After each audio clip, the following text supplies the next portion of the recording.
Вітаю! Черговий брифінг. Розповідаємо про фейки та пропаганду держави-агресора. Greetings. This is another briefing.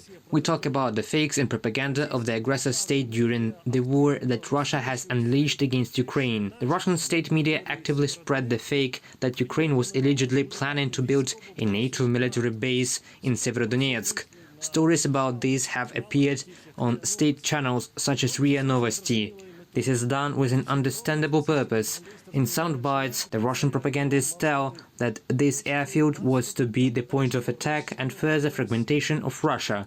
With such rhetoric and such statements, the aggressor state tries to explain its actions against Ukraine. They say it was self-defense. Of course, this is a lie. And there were no plans to open a base on the territory of Severodonetsk. It was impossible to open such bases because they can only be opened on the territory of NATO member states. Ukraine does not even have candidate status in the alliance. The news stories say that some documents have been found, but in fact it is about the reconstruction of the airport facilities, which should have been done at the time when the entire territory was controlled by Ukraine. So it was before the invaders came. Another propaganda fake being thrown in through the media is that Poland allegedly wants to fragment Ukraine.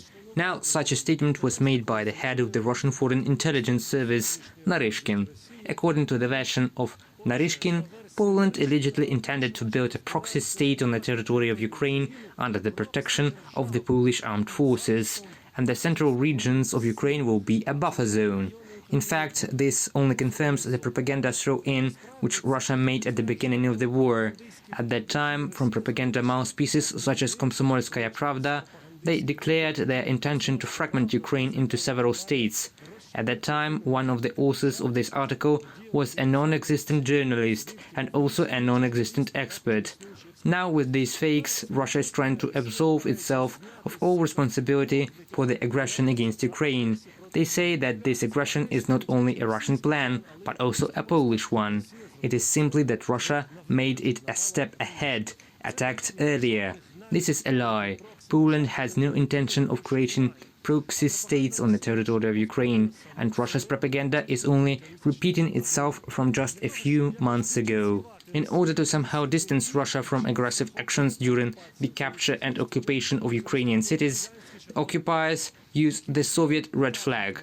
Thus, they want to show that these hostilities are a continuation of the Second World War and that Russia is fighting the fascists. Another manipulation with the aim of removing responsibility, as well as in order to evoke sentiments for the Soviet past in parts of the population and thus incline them to cooperate with the occupiers.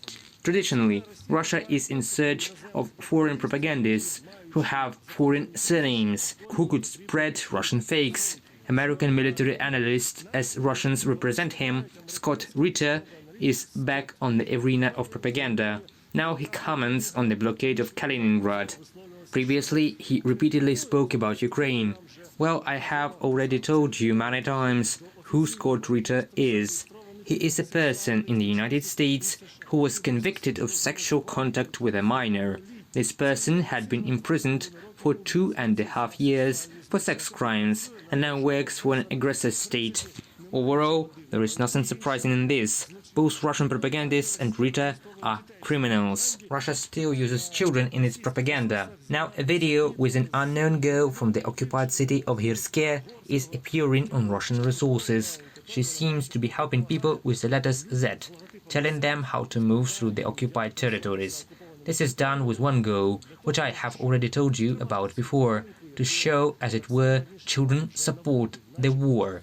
Earlier, the boy Alyosha from Belgorod welcomed the Russian invaders. Now this girl is from Hirske.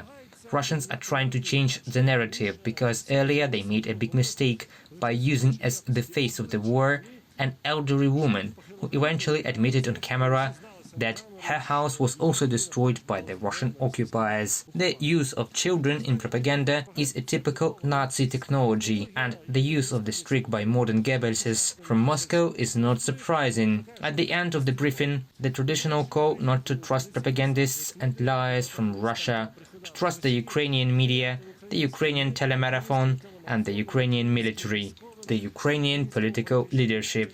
See you.